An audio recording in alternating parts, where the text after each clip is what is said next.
Hello, dear learners. Welcome back to my channel. How are you all? I hope you will be good. So आज है 30 सितंबर और आज की इस current affairs video में वो सारी इन्फॉर्मेशंस जो कॉम्पिटेटिव एग्जाम्स के लिए इंपॉर्टेंट है वो सारी इन्फॉर्मेशंस हम कवर करने वाले हैं. So without wasting your time let's begin the video. हमारा पहला सवाल है शिखर सम्मेलन रेस 2020 कब शुरू होने वाला है and your options are 1 October, 2 October, 5 October, 4 October. So which option is the correct one? Option third is the right answer. 5 October. 5 अक्टूबर से शिखर सम्मेलन रेस 2020 शुरू होने वाला है. आइए अब हम जानते हैं कि ये किसके द्वारा आयोजित किया जा रहा है. ये आयोजित किया जा रहा है मिटी के द्वारा. मिटी. अब आपके दिमाग में ये जरूर क्वेश्चन उठता होगा कि आखिरकार ये मिटी है क्या है. तो मैं आपको इसका फुल फॉर्म बता देता हूं. Ministry of electronics and information technology. Ministry of electronics and information technology.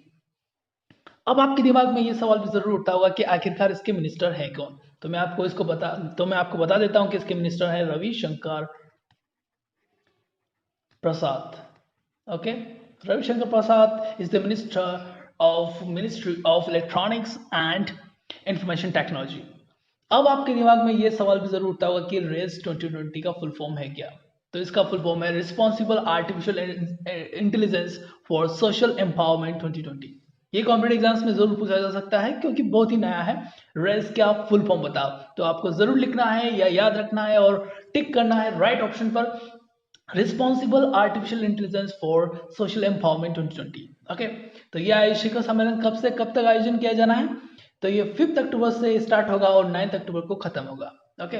तो शिखर सम्मेलन का रेस 2020 के ऑब्जेक्टिव्स क्या हैं. तो इसके ऑब्जेक्टिव्स भी हम जान लेते हैं. यह आयोजन उद्योग के साथ साझेदारी में किया जा रहा है और दुनिया को अपने प्रोडक्ट्स को डेमोन्स्ट्रेट करने के लिए आर्टिफिशियल इंटेलिजेंस स्टार्टअप को सर्वश्रेष्ठ मंच देगा. यानी कि इंटरनेशनल लेवल पर प्रोडक्ट्स को डेमोन्स्ट्रेट किया जाएगा, प्रदर्शन किया जाएगा. ओके. और उनके सेक्टर्स क्या होंगे? Health care, education, agriculture, natural language processing, smart mobility and transportation.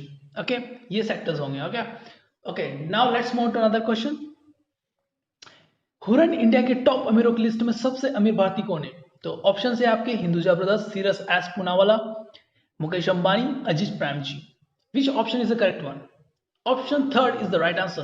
Mukesh Ambani. Mukesh Ambani लगातार 9वीं बार अमीर भारतीयों की सूची में अपना नाम दर्ज करा चुके हैं और 9वीं बार सबसे अमीर भारतीयों की लिस्ट में सबसे ऊंचे पायदान पर हैं. ओके.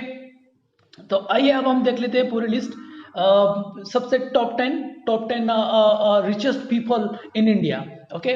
तो सबसे पहले मुकेश अंबानी है जिन्होंने टॉप किया है, सबसे अमीर भारतीय मुकेश अंबानी, जिनकी रेवेन्यू है 6,58,400 करोड़ रुपए रेवेन्यू है उनकी. ओके. 73% का चेंज है. ओके. और with comparison to previous year. Okay. और इनकी कंपनी है रिलायंस इंडस्ट्री. ओके. और ये महाराष्ट्र में रहने वाले हैं. इनका रेसिडेंस क्या है? महाराष्ट्र. ओके. अब आते हैं सेकंड नंबर पे हिंदुजा ब्रदर्स. ओके. इनकी टोटल रेवेन्यू है 1,43,700 करोड़ रुपए. ओके. इनके थोड़ा फॉल आया है कंपनी में, जो था 23% का फॉल है. ओके. इनकी कंपनी का नाम है हिंदुजा और ये महाराष्ट्र, यूके और स्विट्जरलैंड. इनकी रेसिडेंसी 3 जगह पे है: महाराष्ट्र, यूके, यूनाइटेड किंगडम और स्विट्जरलैंड. ओके. इसी तरह से ये थर्ड नंबर पे शिव नदार फैमिली है, गौतम अडानी फैमिली है, अजीत प्रेम जी का स्थान 5वां नंबर पे है. ओके. और उनकी कंपनी का नाम है विप्रो. ओके. और ये रहते हैं बेसिकली कर्नाटका में. ओके. इस तरह से आप पूरी लिस्ट पढ़ सकते हैं. ओके. अब पढ़ते हैं अब बारी आती है अगर महिला में आपसे पूछा जाए, क्योंकि प्राथमिकता वाला सवाल जरूर पूछा जाएगा कॉम्पिटेटिव एग्जाम्स में और प्राथमिकता में महिला सबसे पहले पूछी जाती है. ओके. तो आपसे अगर पूछा जाए कॉम्पिटेटिव एग्जाम्स में कि सबसे अमीर भारतीयों की लिस्ट में सबसे ऊंचले पायदान पर महिला की कैटेगरी में कौन है. ओके.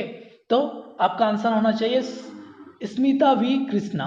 ओके. स्मिता वी कृष्णा जो कि कंपनी चलाती है गोदरेज एम्पायर की. ओके. गोदरेज एम्पायर की मालिकान है. ओके. मालिकान है. ओके. तो ये आपको याद रखना है. ओके. अब बढ़ते हैं नेक्स्ट क्वेश्चन की ओर. भारत विश्व स्तर पर रूसी कोयला निर्यात में किस स्थान पर है? एंड योर ऑप्शंस आर पहला, चौथा, आठवां, दूसरा। कौन सा ऑप्शन राइट है? Option 3 is the right answer, आठवां। 8वें स्थान पर रूसी कोयला निर्यात में 8वें स्थान पर है। ओके, तो रूसी कोयला सबसे ज्यादा एक्सपोर्ट होता है इंडिया को, ओके, जो कि 8वें नंबर पर है। ओके, भारत को 7.5 मिलियन टन का निर्यात कर चुका है रूस। ओके, 7.5 मिलियन का टन का निर्यात कर चुका है। ओके, जो 2019 में कुल रूसी कोयला निर्यात का 3.7% है। ओके, अब आइए हम जान लेते हैं कि टॉप सेवन एक्सपोर्ट सबसे ज्यादा कहाँ होता है। ओके, रूस के द्वारा कोयला, तो सबसे ज्यादा कोयला का एक्सपोर्ट चाइना को होता है जो कि पहले नंबर पे है, फिर होता है दक्षिण कोरिया को, फिर होता है जर्मनी को, फिर होता है जापान को, फिर होता है नीदरलैंड को, और 6ठे नंबर पे है पोलैंड, और 7वें नंबर पे है तुर्की। ओके, अब नॉलेज की बात यहाँ होती है, तो अगर आपसे पूछा जाए कि चीन की कैपिटल क्या है, तो आपको याद होना चाहिए Beijing. Okay, Beijing is the capital of China. Okay, अब दक्षिण कोरिया की कैपिटल क्या है? तो इसकी कैपिटल है Seoul. Okay, Seoul is the capital of south Korea. Okay, Germany की आपसे पूछा जाए कि इसकी कैपिटल क्या है, तो आपको याद होना चाहिए Berlin. Okay, Berlin is the capital of Germany. Okay, और जापान की टोक्यो। ओके, नीदरलैंड की कैपिटल क्या है? एम्स्टर्डम। क्या है? एम्स्टर्डम। पोलैंड की कैपिटल क्या है? वॉर्सो। Okay, Warsaw. और तुर्की की कैपिटल क्या है? अंकारा। ये सब आपको नॉलेज होना बहुत जरूरी है। अब बढ़ते हैं अगले क्वेश्चन की ओर। सरकार ने हाल ही में किसे नया ट्राई प्रमुख नियुक्त किया है? और आपके ऑप्शंस है PD Vaghela, R S Sharma, KC Rathore, BK Singhal. Which option is the right answer? तो इसका राइट आंसर है पीडी वाघेला, जो कि ये हैं, आपको इमेज में दिख रहे होंगे। ये ट्राई चिप बनाए गए हैं और ये पूर्व आईएएस ऑफिसर रह चुके हैं। ओके, पूर्व आईएएस ऑफिसर हैं। अब बढ़ते हैं नेक्स्ट क्वेश्चन की ओर। किस मिशन के तहत प्रधानमंत्री द्वारा सीवेज ट्रीटमेंट प्लांट का उद्घाटन किया गया है? किस मिशन के तहत प्रधानमंत्री द्वारा सीवेज ट्रीटमेंट प्लांट्स का उद्घाटन किया गया है? तो आपके ऑप्शन है गंगा स्वच्छता अभियान, Namami Gange mission, clean India mission, Jal Jeevan mission. So which option is the correct one? Namami Gange mission is the right answer. Okay, अब हम जान लेते हैं नमामि गंगे मिशन का ऑब्जेक्टिव्स वगैरह क्या है। ओके, तो नमामि गंगे कार्यक्रम एक एकीकृत संरक्षण मिशन है जिसे राष्ट्रीय नदी गंगा के प्रदूषण संरक्षण और कार्यकलाप के प्रभावी उन्मूलन के लिए केंद्र सरकार द्वारा फ्लैगशिप कार्यक्रम के रूप में चलाया जा रहा है। ओके, और इसके अब जान लेते हैं main pillars of Namami Gange programmes. Okay, ये सीवरेज ट्रीटमेंट इंफ्रास्ट्रक्चर को ध्यान में रखते हुए इस पे काम करता है, रिवर फ्रंट डेवलपमेंट पे काम करता है, रिवर सरफेस क्लीनिंग पे काम करता है, biodiversity, afforestation, okay, afforestation, public awareness, industrial effluent monitoring और गंगा ग्राम। ओके, ये इसके ऑब्जेक्टिव्स हैं main pillars of Namami Gange programme. Okay, and it has been inaugurated by प्रधानमंत्री नरेंद्र मोदी। ओके, नरेंद्र मोदी जी द्वारा इसका उद्घाटन किया गया है हाल ही में। अब बढ़ते हैं नेक्स्ट क्वेश्चन की ओर। किस अभिनेता को स्पेशल ह्यूमैनिटेरियन अवार्ड से सम्मानित किया गया है? तो आपके ऑप्शंस हैं आमिर खान, अक्षय कुमार, सोनू सूद, अमिताभ बच्चन।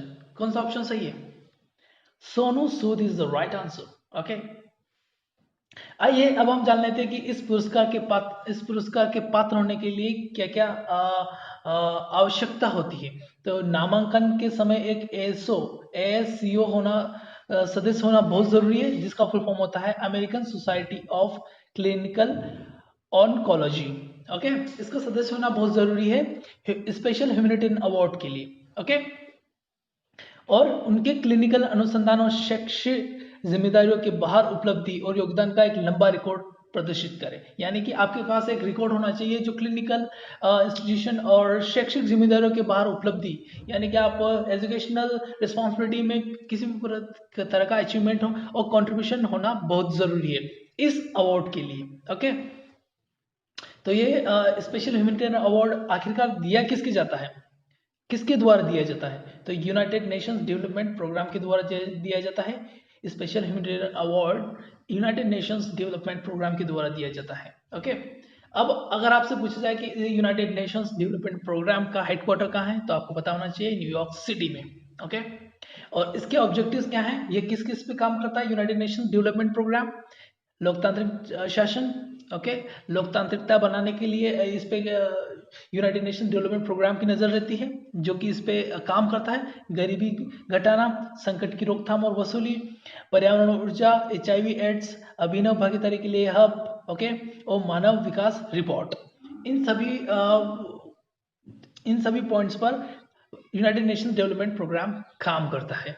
ओके, अब बढ़ते हैं नेक्स्ट क्वेश्चन की ओर। 29 सितंबर को कौन सा दिवस मनाया जाता है? और आपके ऑप्शन है world ozone day, world heart day, world rose day, world rabies day. Which option is the correct one? Option second is the right answer, world heart day. Okay, अगर आपसे क्वेश्चन पूछा जाए कॉम्पिटेटिव एग्जाम्स में, अभी recently अगर कोई competitive exams conduct करवाई जाती है और उसमें पूछ लिया जाए कि वर्ल्ड हार्ट डे का जो 2020 है, वर्ल्ड हार्ट डे 2020, इसका थीम क्या था? तो आपको पता होना जरूरी है, यूज टू बीट। क्या इसका थीम था? Use to beat 2020। Okay, world heart day 2020 की थीम क्या थी? तो यूज टू बीट। ओके, इसका ऑर्गेनाइजेशन कहाँ पे बेस्ड, कहाँ पे है? जेनेवा स्विट्जरलैंड में। Okay, organisation based in Geneva and Switzerland. Okay, इसका कब फॉर्म किया गया इसको? 1972 में। ओके, 1972 में इसको स्थापित किया गया। ओके, सो डियर लर्नर्स, मिलते हैं नेक्स्ट वीडियो में। Till then goodbye, take care, thank you so much for watching this video till the and.